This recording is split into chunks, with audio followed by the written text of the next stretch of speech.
Shalom saudara terkasih dalam nama Yesus. Kembali pagi hari ini kita bertemu kembali dalam ibadah pagi lawatan Tuhan.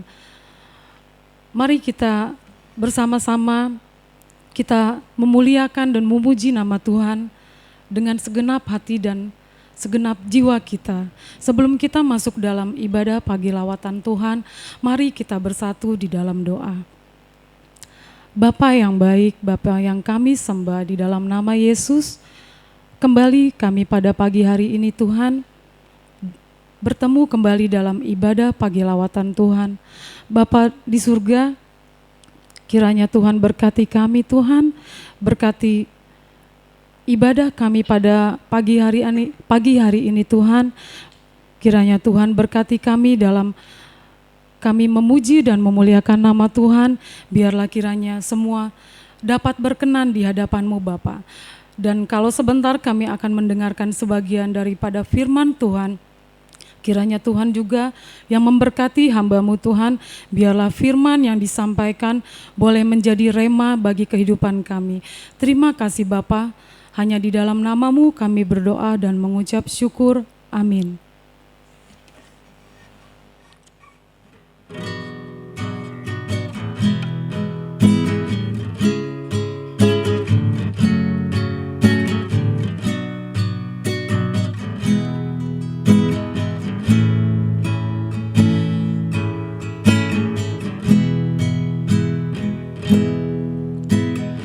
Engkau gembala yang baik, Kau menuntun hidupku dan bawaku ke air tenang, menyegarkan jiwaku. Sekalipun ku berjalan dalam lembah kekelaman,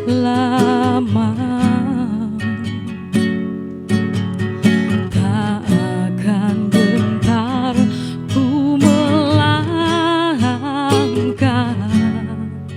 sebab Engkau besertaku.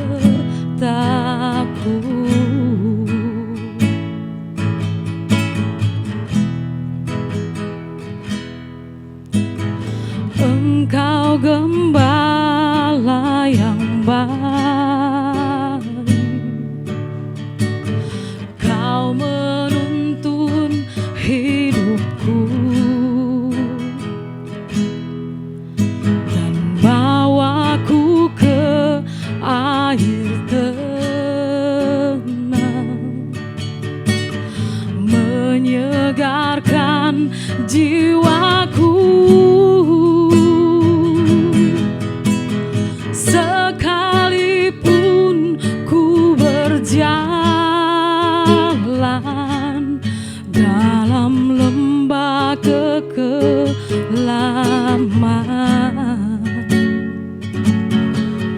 tak akan gentar ku melangkah, sebab Engkau besertaku.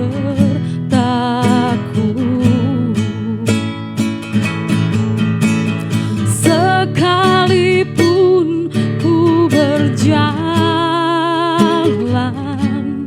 dalam lembah kekelaman,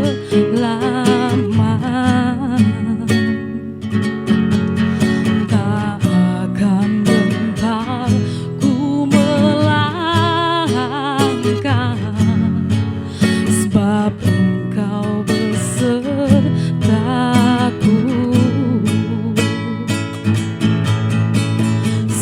Sekalipun ku berjalan dalam lembah kekelaman,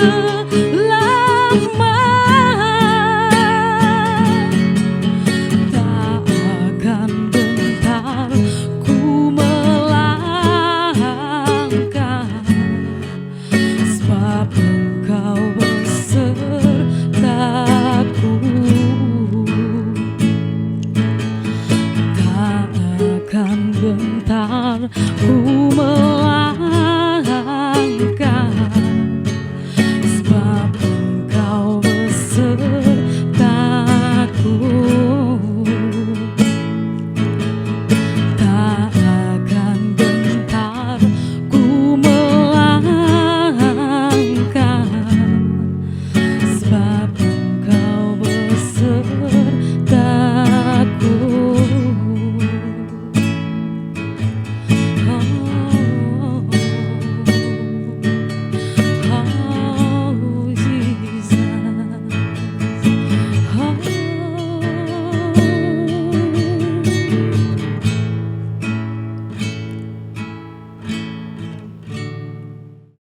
Shalom, selamat pagi Bapak Ibu yang dikasihi Tuhan. Pagi hari ini kita berjumpa lagi dalam ibadah pagi lawatan Tuhan. Sebelum mendengarkan kebenaran firman Tuhan, kita akan berdoa terlebih dahulu. Bapa, kami mengucap syukur untuk pagi hari ini.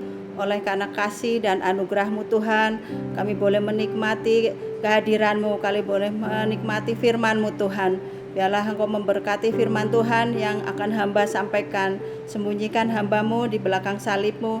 Biarlah firman yang akan kami dengar pada pagi hari ini menjadi rema dalam hidup kami. Terima kasih Bapa, di dalam nama Tuhan Yesus kami ucap syukur. Haleluya, amin.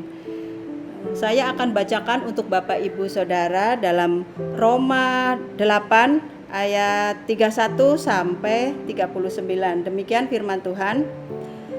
Keyakinan iman. Sebab itu, apakah yang akan kita katakan tentang semuanya itu? Jika Allah di pihak kita, siapakah yang akan melawan kita? Ia yang tidak menyayangkan anaknya sendiri, tetapi yang menyerahkannya bagi kita semua. Bagaimanakah mungkin Ia tidak mengaruniakan segala sesuatu kepada kita bersama-sama dengan Dia? Siapakah yang akan menggugat orang-orang pilihan Allah? Allah yang membenarkan mereka. Siapa yang akan menghukum mereka? Kristus Yesus yang telah mati, bahkan lebih lagi yang telah bangkit, yang juga duduk di sebelah kanan Allah, yang malah menjadi pembela bagi kita. Siapakah yang akan memisahkan kita dari kasih Kristus? Penindasan atau kesesakan atau penganiayaan atau kelaparan atau ketelanjangan atau bahaya atau pedang, seperti ada tertulis, oleh karena Engkau kami ada dalam bahaya maut sepanjang hari. Kami telah dianggap sebagai domba-domba sembelihan, tetapi dalam semuanya itu kita lebih daripada orang-orang yang menang oleh Dia yang telah mengasihi kita. Sebab aku yakin bahwa baik maut maupun hidup, baik malaikat-malaikat maupun pemerintah-pemerintah, baik yang ada sekarang maupun yang akan datang, atau kuasa baik yang di atas maupun yang di bawah, ataupun sesuatu makhluk lain, tidak akan dapat memisahkan kita dari kasih Allah yang ada di dalam Kristus Yesus. Amin.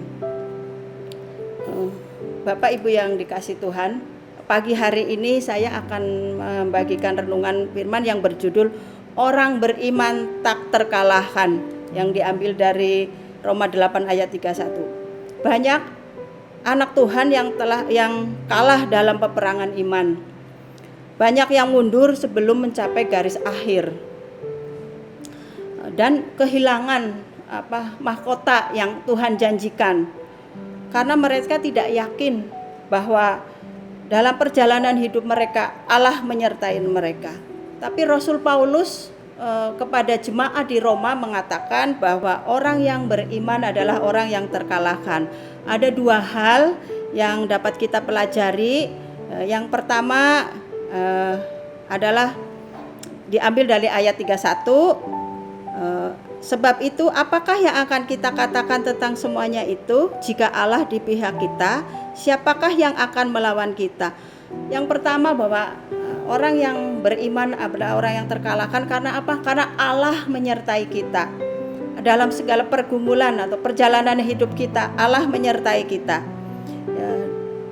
Dan ada banyak janji Allah sebenarnya yang dapat kita lihat atau dapat kita terima dari penyertaan Allah. Contohnya seperti bangsa Israel yang berjalan di padang gurun, bahwa Allah menyertai mereka 40 tahun lamanya. Bagaimana Allah memberkati mereka dalam perjalanan hidup mereka. Karena apa? Karena orang Israel adalah orang yang dipilih Allah, umat pilihan Allah. Jadi Allah ada di pihak mereka. Allah yang menjadi pembela mereka. Seperti Yosua, bahwa mereka juga Allah juga menyertai Yosua sampai ke Kanaan, sampai kepada tempat yang Allah janjikan. Karena apa? Karena Allah menyertai mereka, karena Allah ada di pihak mereka. Dalam Mazmur 37 juga dikatakan, saya akan bacakan, Bapak. Apabila ia jatuh, Mazmur 37 ayat 24 dikatakan seperti ini. Apabila ia jatuh tidak sampai tergeletak sebab Tuhan menopang tangannya. Jadi penyertaan Allah dalam hidup kita itu sebenarnya nyata. Dalam hidup kita, dalam perjalanan hidup kita, seperti Pak Gembala bilang bahwa hidup itu sebenarnya berjalan bukan berlari. Jadi dalam perjalanan kita step by step tuh sebenarnya Tuhan menyertai kita asal kita mau menyerahkan seluruh hidup kita, seluruh pergumulan kita kepada Allah. Percaya bahwa Allah menyertai kita seperti yang tadi di ayat pertama 31 bahwa Allah yang menjadi pembela kita, Allah ada di pihak kita. Jadi kita harus yakin bahwa Allah menyertai kita dalam segala pergumulan, dalam segala persoalan. Allah ada di pihak kita. Bahkan dikatakan di ayat 33 dan 34, saya juga akan bacakan pada Bapak Ibu Saudara. Siapa yang akan menggugat orang-orang pilihan Allah? Allah yang membenarkan mereka. Siapa yang akan menghukum mereka? Kristus Yesus yang telah mati, bahkan lebih lagi yang telah bangkit, yang juga duduk di sebelah kanan Allah, yang malah menjadi pembela bagi kita. Dikatakan bahwa Allah yang menjadi pembela, Allah yang telah bangkit, yang mati bangkit untuk kita, menjadi pembela buat kita. Kadang di dalam kehidupan kita kadang merasa digugat, ada tertuduh, kadang ada orang yang mencela, bahkan mungkin dihukum karena mungkin ada perkara-perkara yang di belakang yang kita lakukan atau kesalahan-kesalahan yang kita perbuat. Jadi menjadi diri kita merasa terhukum, diri kita merasa diadili begitu. Tapi Tuhan mengatakan bahwa Allah menyertai engkau asal kita percaya, asal kita menaruh harapan kita kepada Tuhan, menaruh harapan kita kepada Allah, bertanding, berjalan bersama dengan Allah. Allah katakan bahwa Dia akan menjadi pembela bagi kita. Saya suka senang dengan maksudnya berita-berita yang memang nonton TV gitu, berita-berita yang memberkati gitu. Ada kasus yang belakangan ini yang sedang ramai, yaitu kasus polisi menembak polisi, kasus Baradae. Saya mengikuti dari awal. Saya melihat seorang Baradae waktu awal dia muncul di TV, dia tertunduk dan diikat tangannya. Dia menjadi seorang hukuman, menjadi seorang tertuduh. Dan saya melihat dalam perjalanannya kegelisahan hatinya, mungkin ketakutan hatinya kelihatan menghantui si Baradae ini. Dan bahkan dua pembela yang pertama itu pengacara yang bela dia itu mengundurkan diri karena kasusnya sangat besar, sangat kompleks. Yang dihadapi adalah seorang jenderal dan kasusnya adalah kasus melenyapkan nyawa orang. Tapi saya melihat bahwa Baradae ini mempunyai keyakinan gitu loh, ada bahwa dia mengambil keputusan untuk menjadi justice kolaborasi. Jadi dia dalam pergumulannya dia ambil tindakan bahwa dia